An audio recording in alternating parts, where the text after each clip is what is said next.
Hello student, good morning. Yesterday we learnt about median, meaning, advantages, disadvantages. We saw that the median divided the data into two equal parts. Sometimes we require values that divide data in more parts. We shall now study a few such positional averages. So, these positional averages are quartiles, deciles and percentiles. So let us start first with quartiles. Student, you have to understand it and listen it carefully. When the observation of given data are arranged in ascending order, three values which divided the data in four equal parts are called quartiles. These three quartiles are denoted by Q1, Q2 and Q3 respectively. So, हमें क्या करना है, जो हमें data दिया गया है, जो वैल्यूज दी गई है, उसको थ्री इक्वल पार्ट्स में क्या करना है, डिवाइड कर देना है. तो उसको क्या बोलते हैं हम लोग, क्वार्टाइल्स बोलते हैं. अंडरस्टैंड. मीडियन में क्या होता है, मिडल वैल्यू को हम लोग एज अ मीडियन लेते हैं, यानी 50-50% उसमें बांट दिया जाता है. बट क्वार्टाइल्स में क्या होता है, जो डेटा होता है उन्हें थ्री इक्वल पार्ट्स में बांट दिया जाता है, यानी डिवाइडेड कर दिया जाता है. So let us understand. Look at here student. For median, मैंने पहले ही बताया कि मीडियन में क्या होता है, तो डेटा का टू इक्वल पार्ट्स हो जाते हैं, यानी ये पूरा डेटा है तो उसका two equal parts, it means 50% and 50%. और उसमें क्या फाइंड करते हैं हम लोग, median, lowest value and highest value. Understand. हम लोग क्या करते हैं, डेटा को अरेंज करते हैं असेंडिंग ऑर्डर में, फिर उसका क्या करते हैं, टू इक्वल पार्ट्स में डिवाइड कर देते हैं, राइट. तब sometimes we required values that divided data into more parts. कभी क्या होता है, हमें जो डेटा होता है उसको एक से ज़्यादा पार्ट्स में डिवाइड करने की ज़रूरत होती है. तो मैंने आपको बताया वैसे कि क्वार्टाइल्स होते हैं, वो क्वार्टाइल्स में क्या होता है, तो जो ऑब्जर्वेशन होते हैं उनको असेंडिंग ऑर्डर में पहले तो अरेंज किया जाता है और फिर उसकी थ्री वैल्यूज़ को डिवाइडेड किया जाता है. अंडरस्टैंड. यानी Q1, Q2 और Q3 से हम क्या करते हैं, उसको डिवाइड करते हैं. ये हमने मीडियन के बारे में देखा. अब हम क्वार्टाइल्स के बारे में भी देख लेंगे इसी तरह से.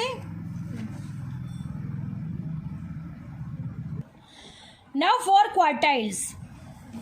When observation of given data are arranged in a ascending order, three values which divided the data into four equal parts.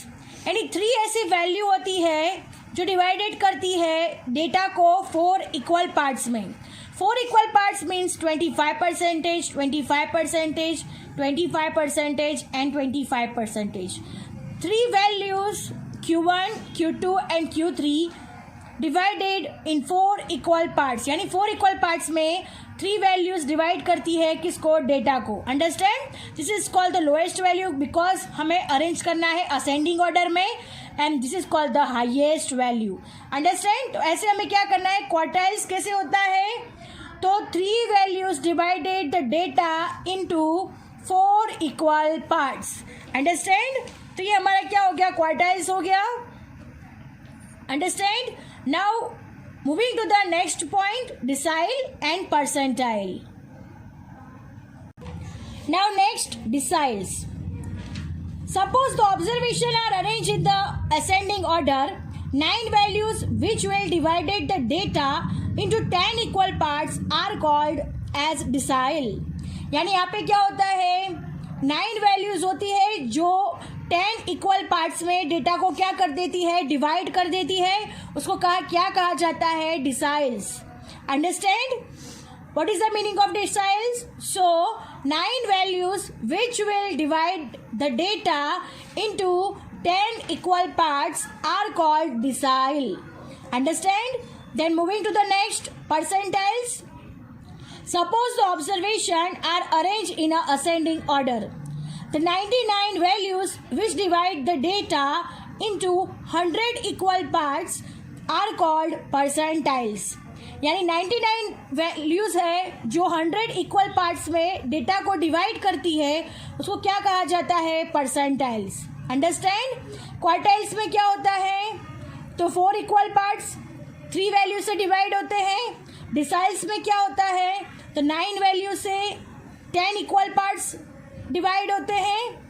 And percentile में 99 वैल्यूज 100 इक्वल पार्ट्स में डिवाइड होते हैं।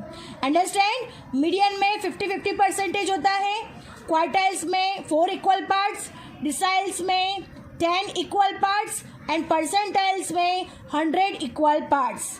Understand? Now moving to the next point. अब हम क्या करेंगे? तो quartiles, deciles और परसेंटाइल्स का फॉर्मूला देखेंगे। Now moving to the next topic, formulas of quartile, decile and percentile. Right? Types of data. Jth quartile, J is equal to 1, 2, 3. तो यहाँ पे क्या होता है कि 3 वैल्यूज होती है, वो 4 इक्वल पार्ट्स में क्या करती है? डेटा को डिवाइड करती है। Understand? Jth decile, it means J is equal to 1 to 9. It means 9 values होती है जो डेटा को 10 इक्वल पार्ट्स में डिवाइड करती है।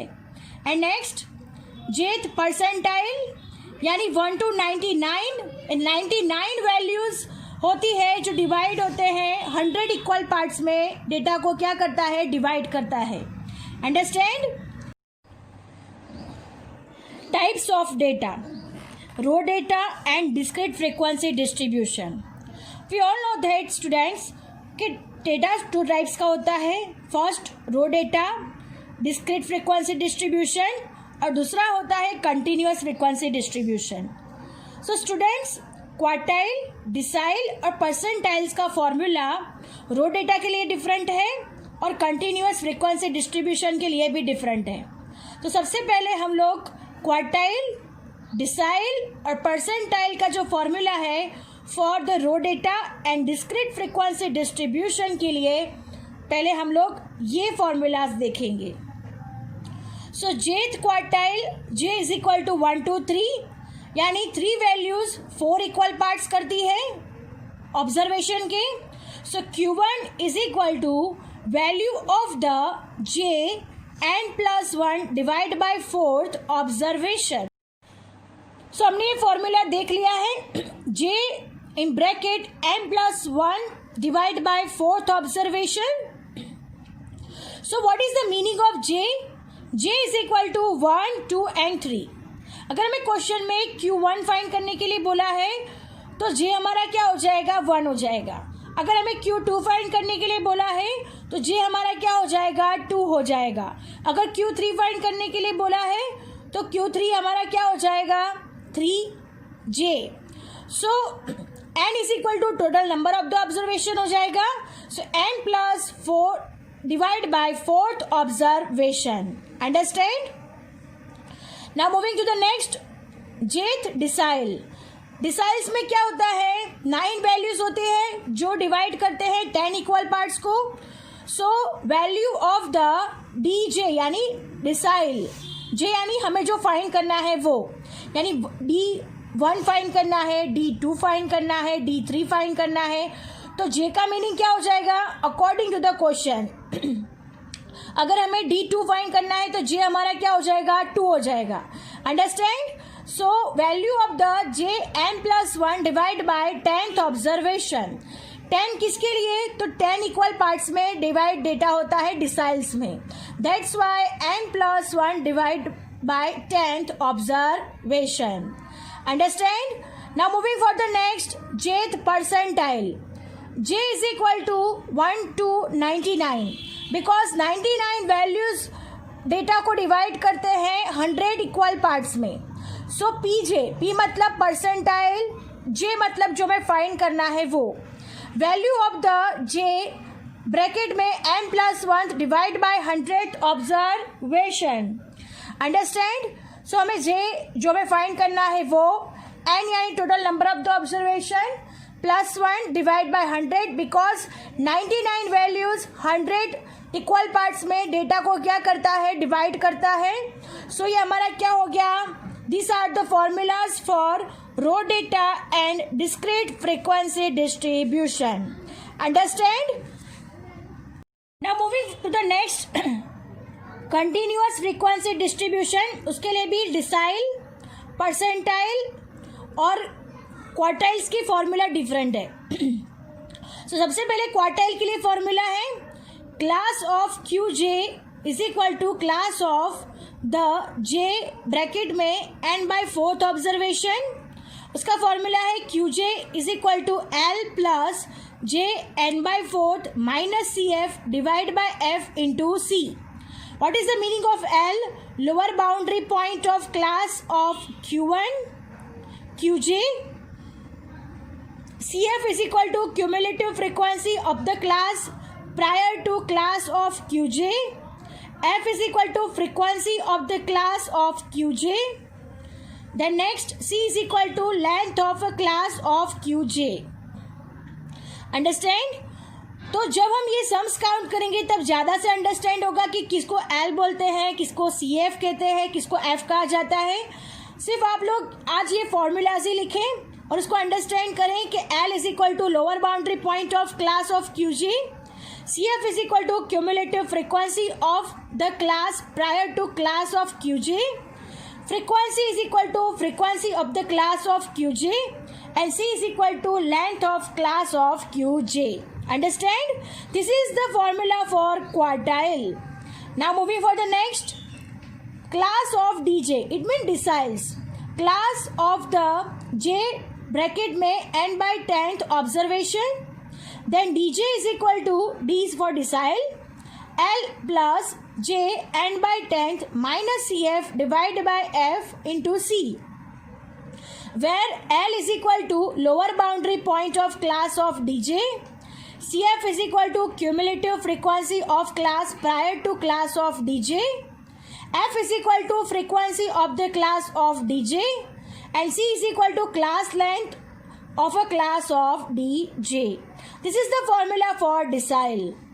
Next, class of the percentile. यानी percentile कैसे फाइंड करते हैं, तो class of P J is equal to class of the J bracket में n/100 observation, P J P is for percentile is equal to L plus J n/100 minus C F divide by F into C, where L is equal to lower boundary point of a class of P J, C F is equal to cumulative frequency of class prior to class of P J, frequency is equal to frequency of the class of Pj, C is equal to class length of a class of Pj. So this is the formula for percentile. For the continuous frequency distribution, student, you have to write these all formulas and understand it. So write down it from here. I hope you understand it very well. What is the meaning of decile, percentile and quartile. Quartile में क्या होता है, तो 3 values होती है जो 4 equal parts करती है ऑब्जर्वेशन के.